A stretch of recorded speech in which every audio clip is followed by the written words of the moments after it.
We offered our neighbors a hand, and we offered the wounded our blood. We reaffirmed our ties to each other and our love of community and country.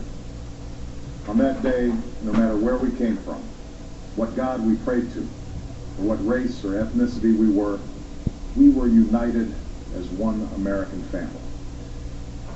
We were also united in our resolve to protect our nation and to bring those who committed this vicious attack to justice.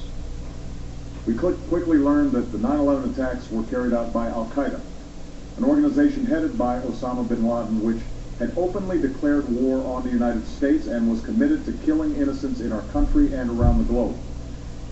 And so we went to war against Al-Qaeda to protect our citizens, our friends, and our allies. Over the last 10 years, thanks to the tireless and heroic work of our military and our counterterrorism professionals, we've made great strides in that effort. We've disrupted terrorist attacks and strengthened our homeland defense. In Afghanistan, we removed the Taliban government, which had given bin Laden and Al-Qaeda safe haven and support. And around the globe, we've worked with our friends and allies to capture or kill scores of Al-Qaeda terrorists, including several who were a part of the 9/11 plot. Yet, Osama bin Laden avoided capture and escaped across the Afghan border into Pakistan. Meanwhile, Al-Qaeda continued to operate from along that border and operate through its affiliates across the world. And so shortly after taking office, I directed Leon Panetta, the director of the CIA, to make the killing or capture of bin Laden the top priority of our war against Al-Qaeda, even as we continued our broader efforts to disrupt, dismantle, and defeat his network. Then, last August, after years of painstaking work by our intelligence community, I was briefed on a possible lead to bin Laden. I couldn't certain, and it took many months to run this thread to ground. I met repeatedly with my national security team as we developed more information about the possibility that we had located bin Laden hiding within a compound deep inside Pakistan. And finally, last week, I determined that we had enough intelligence to take action and authorized an operation to get Osama bin Laden and bring him to justice. Today, at my direction, the United States launched a targeted operation against that compound in Abbottabad, Pakistan. A small team of Americans carried out the operation with extraordinary courage and capability. No Americans were harmed. They took care to avoid civilian casualties. After a firefight, they killed Osama bin Laden and took custody of his body. For over 2 decades, bin Laden has been Al-Qaeda's leader and symbol, and has continued to plot attacks against our country and our friends and allies. The death of bin Laden marks the most significant achievement to date in our nation's effort to defeat Al-Qaeda. Yet his death does not mark the end of our effort. There's no doubt that Al-Qaeda will continue to pursue attacks against us. We must, and we will, remain vigilant at home and abroad. As we do, we must also reaffirm that the United States is not and never will be at war with Islam. I've made clear, just as President Bush did shortly after 9/11, that our war is not against Islam, because bin Laden was not a Muslim leader. He was a mass murderer of Muslims. Indeed, Al-Qaeda has slaughtered scores of Muslims in many countries, including our own. So his demise should be welcomed by all who believe in peace and human dignity. Over the years, I've repeatedly made clear that we would take action within Pakistan if we knew where bin Laden was. That is what we've done. But it's important to note that our counterterrorism cooperation with Pakistan helped lead us to bin Laden and the compound where he was hiding. Indeed, bin Laden had declared war against Pakistan as well and ordered attacks against the Pakistani people. Tonight, I called President Zardari, and my team has also spoken with their Pakistani counterparts. They agreed that this is a good and historic day for both of our nations. And going forward, it is essential that Pakistan continue to join us in the fight against Al-Qaeda and its affiliates. The American people did not choose this fight. It came to our shores and started with the senseless slaughter of our citizens. After nearly 10 years of service, struggle, and sacrifice, we know well the costs of war. These efforts weigh on me every time I, as Commander-in-Chief, have to sign a letter to a family that has lost a loved one, or look into the eyes of a service member who's been gravely wounded. So Americans understand the costs of war. Yet, as a country, we will never tolerate our security being threatened, nor stand idly by when our people have been killed. We will be relentless in defense of our citizens and our friends and allies. We will be true to the values that make us who we are. And on nights like this one, we can say to those families who have lost loved ones to Al-Qaeda's terror, justice has been done. Tonight we give thanks to the countless intelligence and counterterrorism professionals who've worked tirelessly to achieve this outcome. The American people do not see their work nor know their names, but tonight they feel the satisfaction of their work and the result of their pursuit of justice.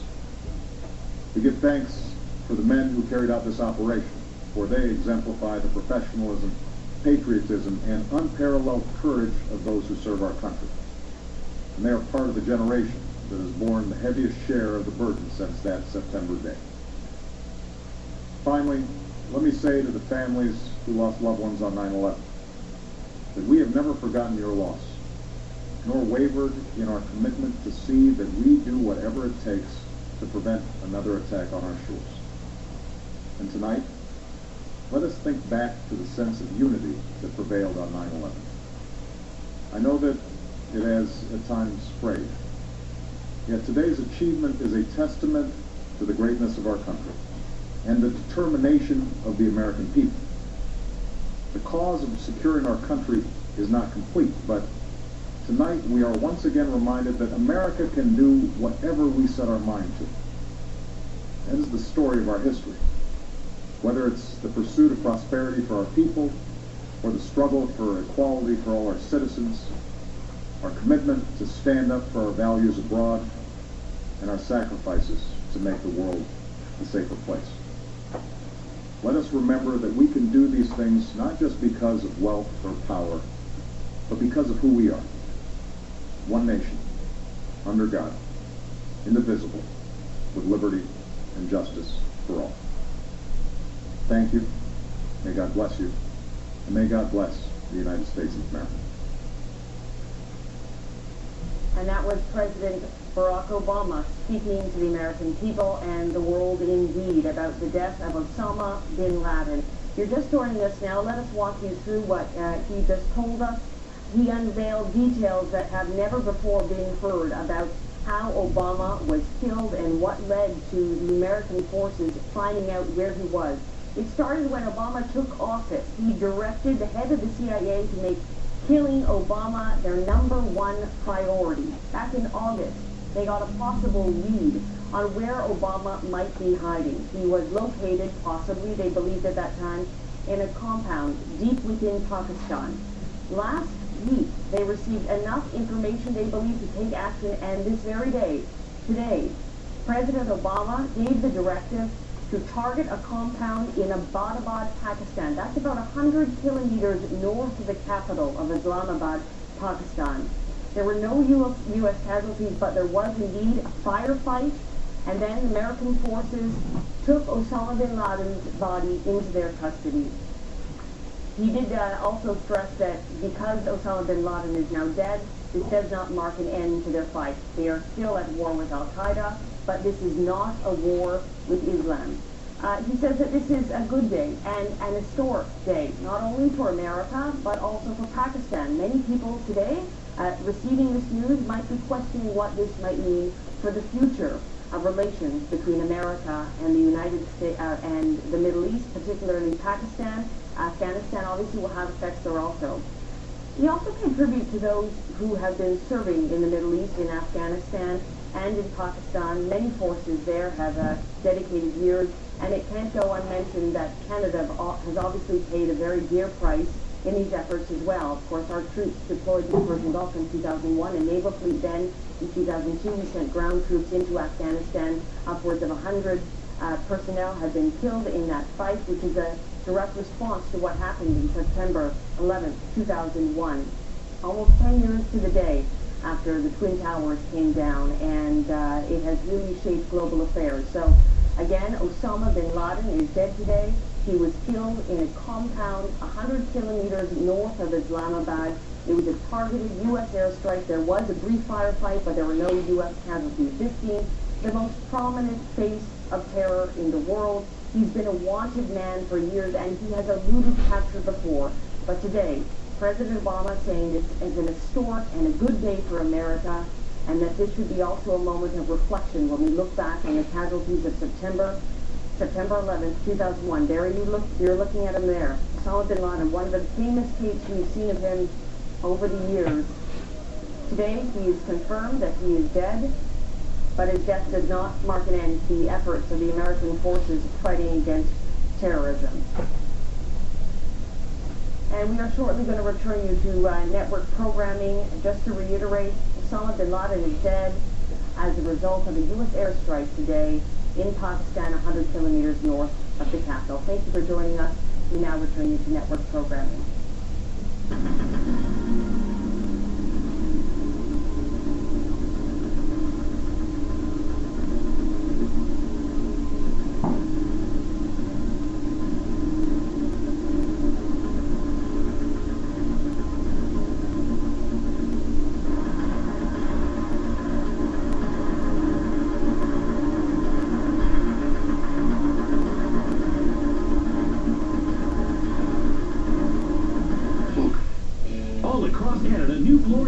More affordable. The Trans-Canada Flooring event is on with incredible savings on new flooring at End of the Roll. Your flooring, right here, right now, right price. End of the Roll. Over 50 locations nationwide to floor you.